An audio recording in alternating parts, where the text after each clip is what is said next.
바사왕 고레스 원년에 여호와께서 예레미야의 입을 통하여 하신 말씀을 이루게 하시려고 바사왕 고레스의 마음을 감동시키심에 그가 온 나라에 공포도 하고 조서도 내려 이르되 바사왕 고레스는 말하노니 하늘의 하나님 여호와께서 세상 모든 나라를 내게 주셨고 나에게 명령하사 유다 예루살렘의 성전을 건축하라 하셨나니 이스라엘의 하나님은 참 신이시라.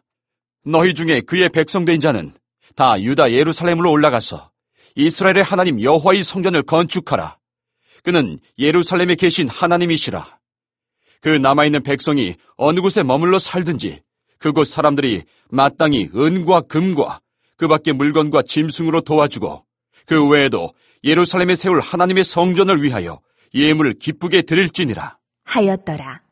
이에 유다와 베냐민 족장들과 제사장들과 레위 사람들과 그 마음이 하나님께 감동을 받고 올라가서 예루살렘에 여호와의 성전을 건축하고자 하는 자가 다 일어나니 그 사면 사람들이 은그릇과 금과 물품들과 짐승과 보물로 돕고 그 외에도 예물을 기쁘게 드렸더라.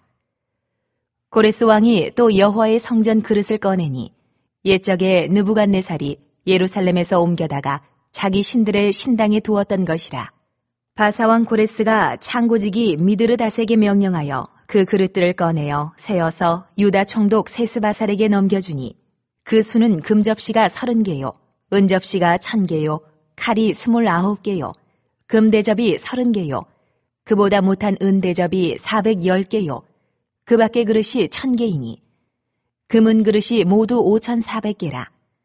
사로잡힌 자를 바벨론에서 예루살렘으로 데리고 갈 때에 세스바살이 그 그릇들을 다 가지고 갔더라. 안녕하세요. 오늘 여러분과 함께 나눌 이야기는 구약성경 에스라서 1장 1절부터 11절에 대한 해설 자료입니다. 네. 그 북이스라엘과 남유다가 멸망하고 수십 년간 바벨론 포로 생활을 했잖아요. 네, 그렇죠. 그 이후에 이제 페르시아 제국 시대가 열리면서 유대인들이 예루살렘으로 돌아가서 성전을 다시 지어라 이런 명령을 받는 그 시작점에 대한 이야기입니다. 맞습니다. 이 자료는 단순히 그냥 역사적인 사건 기록을 넘어서요. 당시 사람들의 어떤 믿음, 또 우선순위, 그리고 이걸 가능하게 한 어떤 힘, 신의 개입이라고 해석되는 부분에 좀 초점을 맞추고 있습니다. 네, 그러니까 어떻게 포로였던 사람들이 돌아올 수 있었는지, 또 그 과정에서 제일 중요하게 생각했던 건 과연 무엇이었을지 이 자료의 시각으로 한번 깊이 들어가 보죠. 네, 좋습니다. 자료를 보면 일단 좀 흥미로운 게 유대인들이 먼저 우리 돌아가게 해주세요 하고 간청했다거나 기도를 열심히 했다 이런 기록보다는요. 네. 하나님이 먼저 그 예레미야 선지자를 통해서 하셨던 말씀, 그러니까 70년 만에 돌아올 거라는 그 약속을 이루시려고 페르시아의 고레스 왕 마음을 움직였다 이렇게 설명하더라고요. 1절에 나오죠. 그렇죠. 이게 역사의 주관자가 누구냐 하는 관점을 보여주는 대목인데요. 당시 상황을 생각해보면 인구는 바로 국력이었잖아요. 네, 맞아요. 그런데 정복했던 민족의 백성을 그냥 그것도 상당수를 돌려보낸다? 이건 사실 인간적인 계산으로는 좀 이해하기 어려운 결정이죠. 그렇죠. 이 자료에서는 심지어 북한 지도자가 아무 조건 없이 핵무기 포기하는 것에 비유할 정도로 아주 파격적인 일이었다 이렇게까지 강조하더라고요. 네, 그만큼 장시로서는 상상하기 어려운 그야말로 파격적인 조치였다는 점을 부각하는 거죠. 고레스 왕이 그냥 돌아가라 이것만 한 게 아니라는 점도 중요하고요. 맞아요. 그 부분. 단순히 귀한 명령이 아니라 아주 구체적으로 예루살렘의 성전을 건축하라 이렇게 딱 지시를 했다는 점이죠. 네. 심지어 이스라엘 왕들도 가끔 소홀히 했던 그 성전 건축을 이방인 왕이 앞장서서 명령한 셈입니다. 정말 아이러니하면서도 좀 놀라운 지점인데요. 근데 여기서 그치지 않고 지원까지 약속했다면서요? 맞습니다. 빈손으로 보내지 않았다는 거예요. 고레스 왕이 필요한 물품, 가축 이런 거 지원하겠다고 약속하고 또 주변 사람들에게 성전 건축을 위해서 예물을 좀 기꺼이 내라 이렇게 독려까지 했다는 거죠. 와. 그리고 더 놀라운 건 과거에 그 느부갓네살 왕이 예루살렘 함락시키면서 약탈해 갔던 성전 기물들 있잖아요. 네, 금은 그릇들. 네, 그거 전부 다 목록 만들어서 돌려주라고 명령합니다. 이 자료는 이 부분을 신의 계획이 딱 선포될 때 그걸 이룰 수 있는 현실적인 필요까지도 다 채워주신다는 어떤 믿음의 증거로 해석하고 있습니다. 그렇군요. 계획뿐 아니라 현실적인 방안까지 마련된다는 거. 여기서 또 이 자료가 아주 중요하게 다루는 게 이 모든 과정에서 첫 번째 과제로 주어진 게 바로 성전 건축이라는 점이에요. 맞아요. 그게 핵심이죠.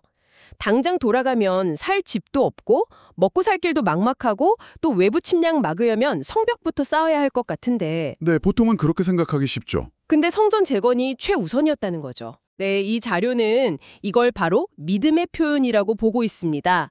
뭐랄까, 먼저 하나님의 나라와 그의 의를 구하면 다른 모든 것은 더해 주실 것이라는 그런 기대, 그런 믿음의 반영이라는 거죠. 아, 그래서 미국 초기 청교도들이 신앙의 자유를 찾아서 갔을 때 제일 먼저 예배당부터 지었던 그런 사례랑 연결해서 설명하는군요. 네, 비슷한 맥락으로 보는 겁니다.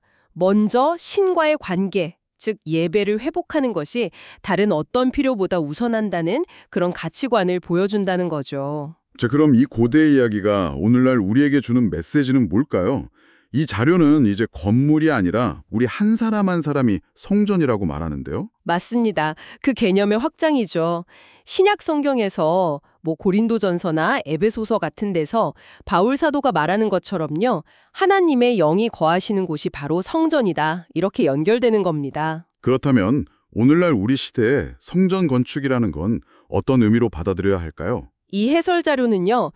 그걸 뭐랄까, 내 자존심이나 내 이익, 세상적인 어떤 인정 같은 것보다 하나님의 영광, 그리고 영원 구원을 위해서 나 자신을 기꺼이 내어놓는 삶의 태도라고 설명합니다. 아, 나를 내어놓는 삶. 네, 좀 억울하거나 슬픈 일이 있더라도 하나님이 다 알고 계신다. 이런 믿음으로 마음을 드리는 것. 또 내 욕심이나 남들에게 인정받고 싶은 마음 대신에요.